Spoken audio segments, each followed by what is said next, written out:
Wakil Presiden Indonesia, Gibran Raka Buming Raka, menjadi salah satu perhatian di KTT G20 Afrika Selatan. Pasalnya, ia menjadi yang termuda di antara perwakilan pemimpin negara lainnya. Momen ini juga diberitakan di media mancanegara. Media Vietnam misalnya, menggambarkan sosok Gibran sebagai pemimpin muda yang berani, serta berkarakter cerdas dan ramah. Bahkan pada komentar video tersebut, ada warga Vietnam yang membuat candaan bahwa ia adalah yang termuda, sedangkan pemimpin lainnya memiliki usia yang sama dengan ayahnya. Di lain sisi, hal ini menunjukkan bahwa Indonesia mulai memperkenalkan lebih banyak figur pemimpin selain presiden kepada dunia internasional. Langkah ini sejalan dengan apa yang telah dilakukan berbagai negara besar, yang menampilkan beragam tokoh nasional mereka di panggung global untuk memperluas representasi dan memperkaya citra negara. Dalam konteks ini, kehadiran Gibran menjadi momen penting, karena ia muncul sebagai salah satu wajah baru yang diperkenalkan kepada komunitas internasional. Beruntungnya, pada kesempatan besar tersebut, Gibran mampu tampil di luar ekspektasi banyak pihak. Pidatonya disambut dengan riuh tepuk tangan, menandakan bahwa penampilannya berhasil menyentuh dan menarik perhatian audiens internasional. Respons positif itu juga menjadi bukti bahwa ia telah mengalami banyak perkembangan dalam kemampuan berkomunikasi dan dapat membangun kepercayaan publik. Perlahan, keraguan yang selama ini diarahkan kepadanya pun mulai memudar, tergantikan oleh pengakuan terhadap kemajuan yang ia tunjukkan. Tak hanya itu, momen keakraban antara dirinya dan para pemimpin dunia lainnya turut menjadi sorotan. Interaksi yang hangat dan natural tersebut memberikan gambaran bahwa ia mampu beradaptasi dalam lingkungan diplomatik tingkat tinggi. Kehadiran serta sikapnya di tengah para pemimpin global menambah nilai simbolis bahwa Indonesia mampu menampilkan generasi baru yang siap mengambil peran penting dalam percaturan internasional. Mr. Vice President of the Republic of Indonesia.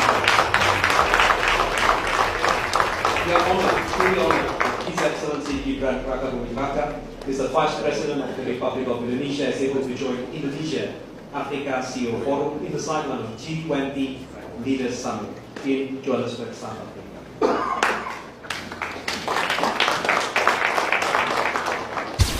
Guys, KTT G20 tahun ini berlangsung di Afrika Selatan dan Indonesia diwakili sama Wapres Gibran. Dan jujur aja, Indonesia dan Jepang di sana kelihatan kayak bestie, bener-bener tampak harmonis.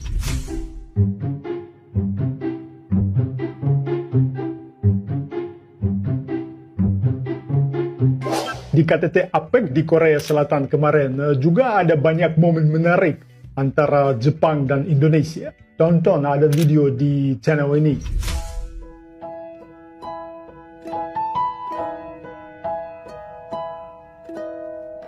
Nah, kali ini Gibran bahkan jadi satu-satunya yang di foto final berdiri dikelilingi para pemimpin perempuan.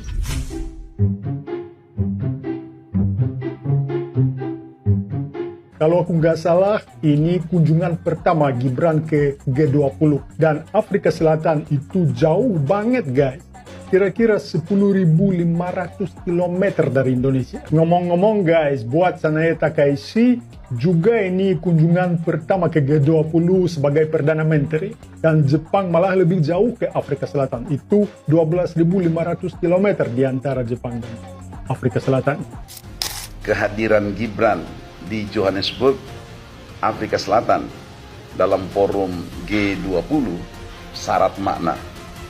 Ini bukan semata-mata berbicara karena kepantasan beliau sebagai wapres yang diutus oleh Prabowo, tetapi saya melihatnya lebih kepada kualitas dan kapabilitas pribadinya sebagai seorang pemimpin.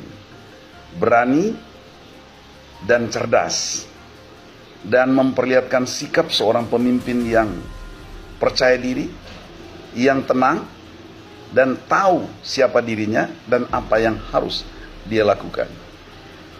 Dan bagi para pembenci, mulai ketar-ketir.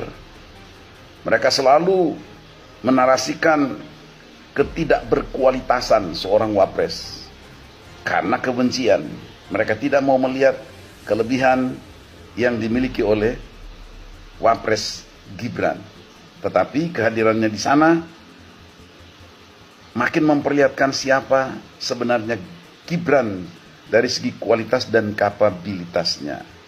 Dan di sisi lain, ini yang penting juga, mereka yang berusaha untuk memecah belah antara Prabowo dan Gibran, dan atau Prabowo dan Jokowi, itu makin tidak beralasan. Dan ketika dalam forum seperti ini Prabowo mengutus Gibran, maknanya sangat dalam untuk menegaskan bahwa hubungan antara Presiden dan Wapres itu sangat harmonis. Presiden benar-benar mempercayai Wapres. Dan ini menepis anggapan dari berbagai kalangan yang meragukan hubungan baik mereka dan atau yang bertujuan ingin memecah belah. Nah, jadi sudah jelas kan? Saya tidak perlu berbicara jauh lebih dalam tentang substansi kehadiran Gibran ke sana, tetapi saya hanya ingin berkomentar dari segi hal-hal yang bersifat praktis, tentu terkait juga dengan kebaikan bangsa ini, di mana para pemimpin bisa memberikan teladan yang baik dalam keharmonisan dan kesatuan, kesehatian untuk memimpin bangsa Indonesia setidaknya sampai 2029 dan memberikan contoh teladan bagi para pemimpin di Indonesia generasi muda ke depan supaya benar-benar menjaga dan memelihara bangsa ini yang kuat, yang sudah diproklamirkan berdirinya sebagai negara merdeka, negara kesatuan Republik Indonesia. Nah, ini